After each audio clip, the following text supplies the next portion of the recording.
الحمد للہ وکفا والصلاة والسلام علی سید الرسل وخاتم الانبیاء اما بعد فاعوذ باللہ من الشیطان الرجیم بسم اللہ الرحمن الرحیم یا ایہا الذین آمنوا اذکروا اللہ ذکرا کثیرا قال النبی صلی اللہ علیہ وسلم سیأتی علی الناس زمان یحبون الخمس وینسون الخمس یحبون الدنیا وینسون الآخرہ ویحبون المال وینسون الحساب ویحبون الخلق وینسون الخالق ویحبون الذنوب وینسون التوبہ ویحبون القصور وینسون المقبرہ۔ صدق اللہ العلی العظیم وصدق رسولہ النبی الکریم ونحن علی ذلک من الشاہدین والشاکرین والحمد للہ رب العالمین۔ سارے حضرات درود پاک پڑھ لیں۔ اللہم صلی علی محمد وعلی آل محمد کما صلیت علی ابراہیم وعلی آل ابراہیم انکا حمید مجید۔ اللہم بارک علی محمد وعلی آل محمد کما بارکت علی ابراہیم وعلی آل ابراہیم انکا حمید مجید۔ اللہ جل شانہ کا ہمارے اوپر لاکھ لاکھ احسان ہے کہ جس اللہ پاک نے ہم سب کو اس بابرکت مجلس کے اندر اللہ نے خانقاہ حنفیہ کے اندر اللہ نے جمع فرمایا ہے۔ یہ دین والی مجلس اتنی بابرکت مجلس ہوتی ہے۔ حضرت عمر رضی اللہ تعالیٰ عنہ فرماتے ہیں کہ ایک بندہ گھر سے چلتا ہے اور اس بندے کے اوپر وادی تہامہ کے پہاڑوں کے برابر گناہ ہوتے ہیں۔ یہ بندہ علماء کی مجلس میں آتا ہے، دین کی بات سنتا ہے، اپنے دل میں گناہوں سے توبہ کرتا ہے، اور یہ بندہ واپس اس حال میں ہوتا ہے کہ اللہ اس بندے کے زندگی کے سارے گناہ معاف فرما دیتے ہیں۔ بس اور یہ اللہ پاک کا ہمارے اوپر پاکستان میں کتنا بڑا احسان ہے کہ اتنے بڑا، جیسے آپ مرکز میں بیٹھے ہیں، کتنے بڑے بڑے مراکز ملک میں ہیں۔ بہر ایک ہماری جماعت آئی گھنی بساؤ سے، افریقہ کا ایک ملک ہے، اور ہمارے قریب کے لوگ تھے۔ ہم ان کو ملنے کے لیے گئے تو وہ بھائی بتا رہے تھے، مولانا صاحب ہماری 7 مہینے کی جماعت تھی اور گھنی بساؤ میں ہماری تشکیل تھی۔ رمضان ہمارا گھنی بساؤ میں تھا، نصف آبادی مسلمانوں کی ہے اور نصف آبادی عیسائیوں کی ہے۔ مولانا صاحب دین سے اتنی ان بیچارے مسلمانوں کی دوری والی حالت ہے کہ پورے ملک کے اندر ایک بندہ قرآن کا حافظ نہیں ہے اور ایک بندہ وہاں عالم نہیں ہے۔ بس جس ملک میں ایک بندہ حافظ قرآن نہیں ہوگا اور ایک بندہ عالم دین نہیں ہوگا، اس ملک کے مسلمانوں کی حالت کیا ہوگی؟ ابھی اللہ پاک نے جو مرکز آپ کو دیا، کتنے کتنے علماء اللہ پاک یہاں تشریف فرما ہیں جن کی اللہ پاک آپ کو صحبت عطا کرتے ہیں، اور خانقاہ ہے جس میں آپ اپنی روحانی بیماریوں سے شفا حاصل کرنے کے لیے تشریف لاتے ہیں کہ اللہ ہم سب کو جو ہمارے روح کی بیماری ہیں، اللہ ہمیں اس سے شفا عطا فرما دے۔ آپ کو اور مجھے اللہ تعالیٰ نے 2 چیزوں سے پیدا کی ہے، ایک یہ ہمارا بدن ہے اور ایک اس بدن کے اندر روح ہے۔ ہمارے بدن کو اللہ تعالیٰ نے زمین سے پیدا کیا ہے، اور ہمارے بدن کی خوراک کو بھی اللہ نے زمین سے پیدا کیا ہے۔ روح کو اللہ نے آسمانوں سے بھیجا ہے، اور روح کی غذا بھی اللہ نے آسمانوں سے بھیجی ہے۔ جس طریقے بدن کی خوراک کھانا پینے ہے، اس طریقے روح کی غذا اللہ کا ذکر ہے۔ روح اصل ہے اور بدن اس کے تابع ہے۔ روح ہے تو انسان ہے، روح نکل جائے گی تو یہ انسان مردہ ہو جائے گا۔ اب جب بدن بندے کا بیمار ہوتا ہے تو یہ بندہ ہسپتال میں جاتا ہے، اور جب اس کی روح بیمار ہوتی ہے تو یہ بندہ خانقاہ میں جاتا ہے۔ یہ بندہ جسمانی بیمار ہوگا تو اس کا علاج ڈاکٹر کرے گا، اور روحانی بیمار ہوگا تو اس کا علاج اللہ والا کرے گا۔ بس تو اللہ کا پاک کا کتنا بڑا احسان ہے کہ اللہ پاک نے حضرت کے جانشین مولانا خبیب احمد صاحب جیسے لوگ آپ کو اللہ نے عطا کی ہیں۔ اللہ ہم سب کو ان کی صحبت سے فیض یاب ہونے کی اللہ تعالی ہم سب کو طاقت عطا فرمائے اور ہم ان سے فیض حاصل کر لیں بھائی۔ اب یہ اللہ والوں کی جو لین ہے وہ دیتی گیا ہے۔ حضرت مولانا شیخ الحدیث حضرت مولانا زکریا رحمۃ اللہ علیہ نے آپ بیتی میں ایک واقعہ بیان کیا کہ تصوف کیا ہے، اللہ والوں کی لین دیتی گیا ہے۔ حضرت مولانا زکریا صاحب رحمۃ اللہ علیہ کے دور میں ایک تھے حضرت مولانا حبیب الرحمن صاحب رحمہ اللہ۔ یہ دونوں حضرات بڑے آدمی تھے۔ حضرت مولانا شیخ الحدیث صاحب بھی دارالعلوم دیوبند کے شورا کے ممبر تھے۔ حضرت مولانا حبیب الرحمن صاحب بھی دارالعلوم کی شورا کے ممبر تھے۔ ساتھ شیخ الحدیث صاحب کا حضرت حسین احمد مدنی رحمۃ اللہ علیہ سے بڑی دلی وابستگی سی اور ان کے ساتھ بڑا تعلق تھا، اس لیے کثرت کے ساتھ حضرت دیوبند میں تشریف لاتے تھے۔ اور حضرت مولانا حبیب الرحمن صاحب رحمہ اللہ وہ ایک تو بڑے سیاسی لیڈر تھے، آرآر کے رئیس الآرآر تھے، اور وہ بھی شورا کے ممبر تھے، وہ بھی کثرت سے آتے تھے، لیکن دونوں کی آپس میں دلی نفرت تھی، مخالفت تھی۔ حضرت مولانا حبیب الرحمن صاحب جب آتے اور شیخ الحدیث صاحب کو دیکھتے تو فرماتے بھائی اس بندے کا بدن ہی پوری روئے زمین کے اوپر ایک بوجھ ہے، اس کا مرنا ہی بہتر ہے، اور اس کے لیے زمین کا نیچے والا حصہ بہتر ہے۔ حضرت مولانا شیخ الحدیث رحمہ اللہ اپنے شاگردوں میں اپنے احباب میں فرماتے کہ یہ سیاسی لوگ ہیں، اس بندے کا نہ دارالعلوم میں آنا، ٹھہرنا، کھانا کوئی صورت بھی شرعی جائز نہیں۔ حضرت مولانا حبیب الرحمن صاحب کے دل میں ایک خیال آیا کہ میں کسی اللہ والے سے بیعت کا تعلق کروں۔ حضرت عبد الرحیم صاحب رائے پوری رحمہ اللہ کی خدمت میں حاضر ہوئے کہ حضرت میں آپ کا بیعت ہونا چاہتا ہوں۔ حضرت شدید بیمار تھے اور آپ نے اپنا نائب عبد القادر رائے پوری رحمہ اللہ کو بنا رکھا تھا، وہ مکلف تھے، وہ لوگوں کو بیعت کرتے تھے۔ جب گئے دیکھا حضرت بیمار ہیں اور حضرت نے فرمایا کہ تم عبد القادر سے بیعت ہو جاؤ۔ مولانا حبیب الرحمن صاحب حضرت عبد القادر صاحب رائے پوری رحمہ اللہ کے ساتھ بیعت ہو گئے، اور حضرت کا شیخ الحدیث کے ساتھ بہت بڑا تعلق تھا۔ جب بھی مولانا حبیب الرحمن صاحب جاتے نا سہارنپور سے ہو کر تو حضرت مولانا حبیب الرحمن صاحب سے پوچھتے عبد القادر رائے پوری بزرگ بتاؤ شیخ الحدیث صاحب کو مل کے آئے تھے؟ وہ نہ تو بتاتے کہ ان کا میرا آپس میں جوڑ نہیں ہے، خاموش۔ آئندہ سوچا کہ میرے شیخ کا آرڈر ہے کہ مل کے آئے ہو تو میں خاموش رہا ہوں، آئندہ اگر میرا کہیں دورہ ہوا تو میں حضرت کو مل کے ضرور آؤں گا، چاہے سر سے سلام لوں گا، تاکہ شیخ کے سامنے میں جواب دے سکوں کہ میں حضرت کو مل کے آیا ہوں۔ بس ان کا دورہ طے ہوا پشاور، دہلی، کلکتے کا اور سہارنپور کا۔ دل میں یہی سوچا کہ سہارنپور اسٹیشن سے اتروں گا اور شیخ الحدیث صاحب کے پاس جا کر سرسری مصافحہ کر کے واپس آ جاؤں گا۔ اب شیخ پوچھیں گے تو میں عرض کر دوں گا کہ حضرت میں مل کے آیا ہوں۔ بس جب شیخ الحدیث کے گھر پہنچے تو حضرت کے خادم سے نصیر الدین صاحب، مولوی نصیر الدین صاحب، ان سے فرمایا کہ جاؤ حضرت سے عرض کر دو کہ میں حضرت سے مصافحہ کرنا چاہتا ہوں۔ خادم گیا تو اس نے جا کر کہا حضرت یہ معاملہ ہے، حبیب الرحمن صاحب تشریف لائے ہیں، آپ سے مصافحہ کرنا چاہتے ہیں۔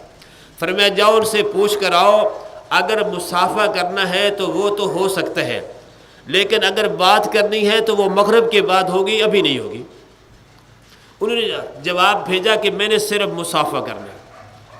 مصافحہ کر کے واپس ہونے لگے تو حضرت حبیب الرحمن صاحب نے فرمایا شیخ بات یہ ہے کہ میں ایک سوال آپ سے کرنا چاہتا ہوں، یہ سوال نوٹ کر لیں اور آئندہ میں آؤں گا تو میرے اس سوال کا جواب دے دینا۔ انہوں نے فرمایا بتاؤ کیا سوال ہے؟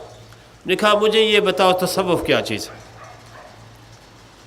تو حضرت نے فرمایا بھائی یہ جواب بعد میں لینے، اس کا جواب ابھی لیتے جاؤ۔ بس اس کا جواب یہ ہے کہ امور شرعیہ جو ہے وہ 3 قسم پر ہے۔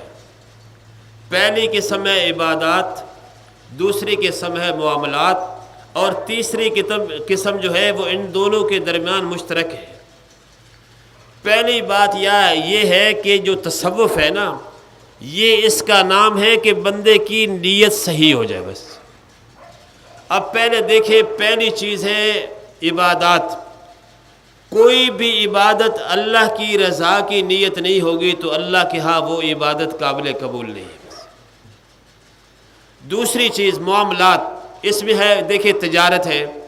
اگر تجارت میں نیت یہ ہے کہ میرے اوپر میرے گھر والوں کا حق ہے، میں ان کا حق ادا کروں گا اور میں اپنے گھر والوں کو رزق حلال کھلاؤں گا، رزق حرام سے بچاؤں گا، آپ اس نیت سے تجارت کریں گے تو یہ نیت کرنا، یہ تمہاری تجارت بھی عبادت بن جائے گی۔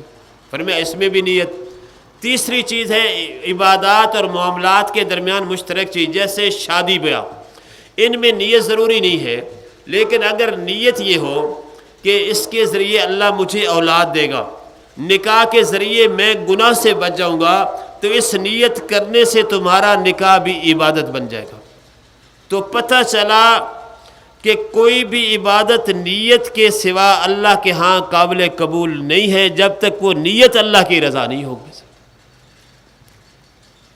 حضرت مولا حبیب الرحمن صاحب چلے گئے اور دوسرے دن پھر واپس آ گئے، اور آخر اس کی حضرت میں تو بڑے بڑے سوال اور جواب بنا کے لایا تھا، آپ یہ سوال کریں گے جواب دیں گے، میں اس پہ یہ اعتراض کروں گا، لیکن ایک ہی جناب اعلیٰ بات میں میرے سارے اعتراض ہی آپ نے ختم کر دیے۔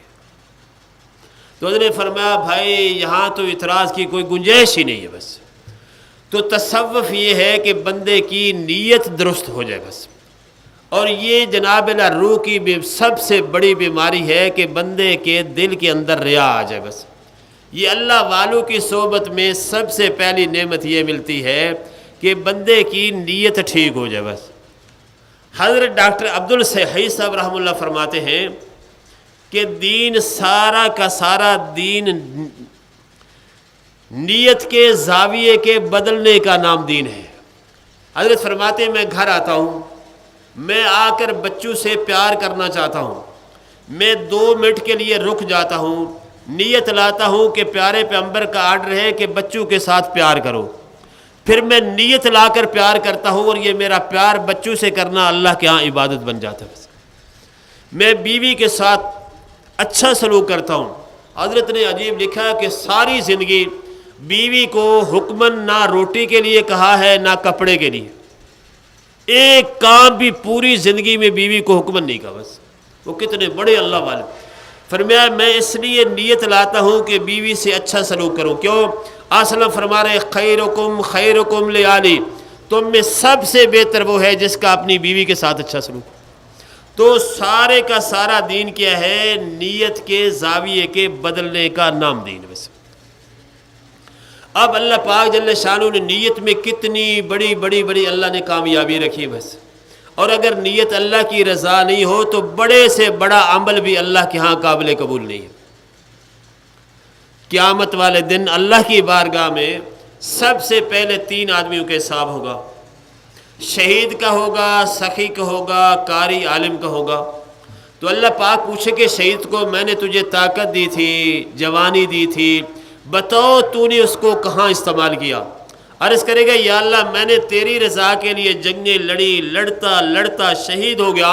اللہ فرمائیں گے کذبتا، تو نے جھوٹ بولا ہے، تو کیا چاہتا تھا؟ بل یقال انک جری، تو اس لیے جنگیں لڑتا تھا لوگ کہیں دلیر بڑا ہے بس۔ لوگوں نے دلیر کہہ دیا، میرے ہاں تیرا کوئی عمل قابل قبول نہیں، الٹا کر کے جہنم کی آگ میں ڈال دیے جائے۔ اسی طرح سخی آئے گا، اللہ پوچھیں گے میں نے تجھے مال دیا تھا کہاں لگایا؟ یا اللہ میں نے مسجد بنائی، مدرسے بنائے، پانی کے نظام۔ اللہ فرمائیں گے کذبتا، تو نے جھوٹ بولا، تو اس لیے کرتا تھا بل یقال انک سخی، لوگ کہیں سخی بڑا ہے، لوگوں نے کہہ لیا میرے ہاں تیرا کوئی عمل قابل قبول نہیں ہے۔ اسی طرح آئے گا قاری آئے گا، عالم آئے گا، اللہ نے قرآن اور علم والی نعمت عطا کو اللہ پوچھیں گے کہاں پہ استعمال کی؟ یا اللہ میں نے لوگوں کو قرآن سنایا، مسائل سمجھائے۔ اللہ فرمائیں گے کذبتا